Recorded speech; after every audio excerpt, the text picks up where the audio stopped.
എല്ലാവർക്കും എൻ്റെ നമസ്കാരം. ബട്ടർഫ്ലൈ എന്ന എൻ്റെ യൂട്യൂബ് ചാനലിലേക്ക് എല്ലാവരെയും ഞാൻ സ്വാഗതം ചെയ്യുന്നു.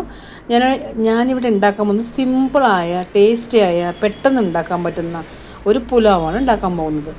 പുലാവ് വേണമെങ്കിൽ പറയാം, അല്ലെങ്കിൽ സിമ്പിളായ വെജിറ്റബിൾ ബിരിയാണി എന്ന് വേണമെങ്കിലും പറയാം.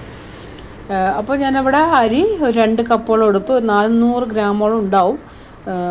പിന്നെ അതിൽ വെജിറ്റബിൾസ് അരി മാത്രം അളന്ന് ഇട്ടിട്ടുണ്ട്, ബാക്കി വെജിറ്റബിൾസ് എല്ലാം ഒരു കണക്കിലെടുത്തു, അത്രേ ഉള്ളൂ. പിന്നെ വെജിറ്റബിൾസ് എല്ലാ നിർബന്ധമൊന്നുമില്ല, ഇതിൽ കാണുന്നത് ഉള്ളത് എന്താണെന്ന് വെച്ചാൽ ഇടാം ഈ കാണുന്നതിൽ.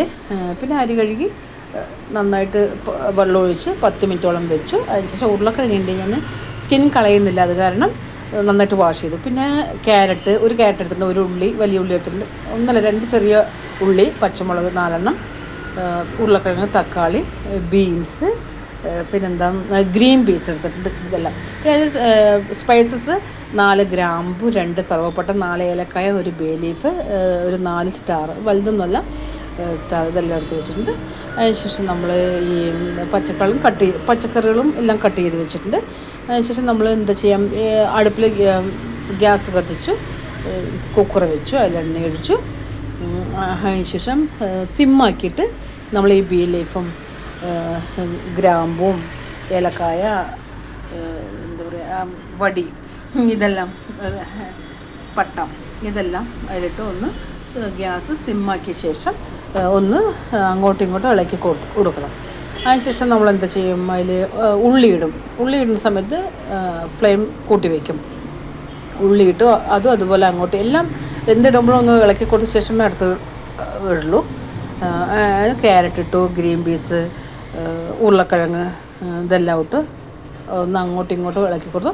പിന്നെ ഇതിന് ആവശ്യം വേണ്ട ഉപ്പിട്ട് കൊടുത്തിട്ടുണ്ട്, അത് കാണിക്കുന്നില്ല, ഉപ്പിട്ട് കൊടുത്തു. പിന്നെ അതുപോലെ ജിഞ്ചർ ഗാർലിക് പേസ്റ്റും വേണം, അതും 1 സ്പൂൺ ഞാൻ ഇട്ട് കൊടുത്തിട്ടുണ്ട്, അതും ഇതിൽ കാണിച്ചിട്ടില്ല, അത് ഇട്ട് കൊടുക്കണം. അതെല്ലാം ഇട്ട് കൊടുത്ത് തക്കാളി ഇടുന്ന മുൻപ് നമുക്ക് ഗ്യാസ് നന്നായിട്ട് സിമ്മാക്കി വെച്ച ശേഷം നമുക്ക് എരിവ് എത്ര വേണം അതിനനുസരിച്ച് മുളക് പൊടി ഇടുക. പിന്നെ മല്ലിപ്പൊടി വളരെ കുറവായിട്ട് ഒരു ചെറിയ സ്പൂണ്, 1 സ്പൂൺ ഇട്ടുള്ളൂ. എൻ്റെ ചെറിയ സ്പൂണ്, വളരെ ചെറിയ സ്പൂൺ, അതുകൊണ്ട് ഞാൻ 2 പ്രാവശ്യം ഇട്ടു. അതിലൊരു സ്പൂൺ മഞ്ഞൾപ്പൊടി ഇട്ടു. പിന്നെ ഗരം മസാല പൗഡർ ഇത്തിരി ഇട്ടു. അത് നമുക്കറിയാമല്ലേ, നമ്മൾ കൊട്ടുമ്പോൾ തന്നെ നമുക്ക് മനസ്സിലാവും എത്ര ഇടണമെന്ന്, അധികം ഇടരുത്. അതെല്ലാവട്ടും ഗ്യാസ് സിമ്മാക്കിയിട്ട് ഒന്ന് അങ്ങോട്ടും ഇങ്ങോട്ടും ഒന്ന് ഫ്രൈ ചെയ്ത് കൊടുക്കണം, ഒന്ന് ഇളക്കി കൊടുത്ത് പിന്നെ തക്കാളി ഇടണം. തക്കാളി ഇട്ട് അത് അതും ഒന്ന് നന്നായിട്ട് ഇളക്കി കൊടുക്കണം. അതിനുശേഷം ഉപ്പുണ്ടെന്ന് നോക്കണം കേട്ടോ, ഉപ്പ് നോക്കണം. അതിന് ശേഷം നമ്മൾ ഈ വാരി വെച്ച റൈസ് എടുത്ത് കൊട്ടി അതും ഒരു 2 മിനിറ്റോളം ഇളക്കിയിട്ട് പിന്നെ വെള്ളമൊഴിച്ച് നമ്മൾ അരി വേവാൻ വയ്ക്കുമ്പോൾ ഈ അരിയുടെ മുകളിൽ വെള്ളം നിൽക്കണം. എന്ന് വെച്ചാൽ നമ്മളിത്ര 2 ഗ്ലാസ് അരി 4 ഗ്ലാസ് വെള്ളം അങ്ങനെയൊന്നും ഞാൻ പറയുന്നില്ല, കാരണം നമുക്കറിയാം അത് ഇടയ്ക്കിടയ്ക്ക് ഉണ്ടാക്കുന്നതുകൊണ്ട് നമുക്ക് മനസ്സിലാവും. അപ്പോൾ ഈ അരിയുടെ മുകളിലായിട്ട് വെള്ളം നിൽക്കണം.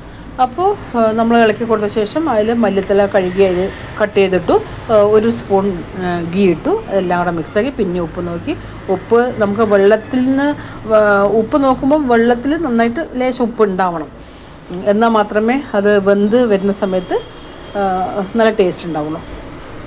പിന്നെ ഗരം മസാല അല്ല, പുലാവ് മസാലപ്പൊടി, അത് ലേശം ഇട്ടു. എന്നിട്ട് എല്ലാം കൂടെ ഇളക്കി കുക്കറിൻ്റെ ഇത് വെച്ചിട്ട് വിസിൽ വെച്ചു. ഒരു വിസിൽ വന്നത് അപ്പം തന്നെ ഞാൻ ഓഫ് ചെയ്തു. പിന്നെ കുറച്ച് ചൂടാറിയ ശേഷം വേറൊരു പാത്രത്തിൽ അത് കൊട്ടി മാറ്റി. അത്രയേ ഉള്ളൂ. സിമ്പിളായിട്ട് ടേസ്റ്റി ആയിട്ട് നല്ല പെട്ടെന്ന് ഉണ്ടാക്കാൻ കഴിയുന്ന എല്ലാവർക്കും എന്ന് വെച്ചാൽ ബിരിയാണി പോലെ തന്നെയാണ്, വെജിറ്റബിൾ ബിരിയാണി പോലെ തന്നെയാണ്. ഓക്കെ, അപ്പോൾ ബൈ.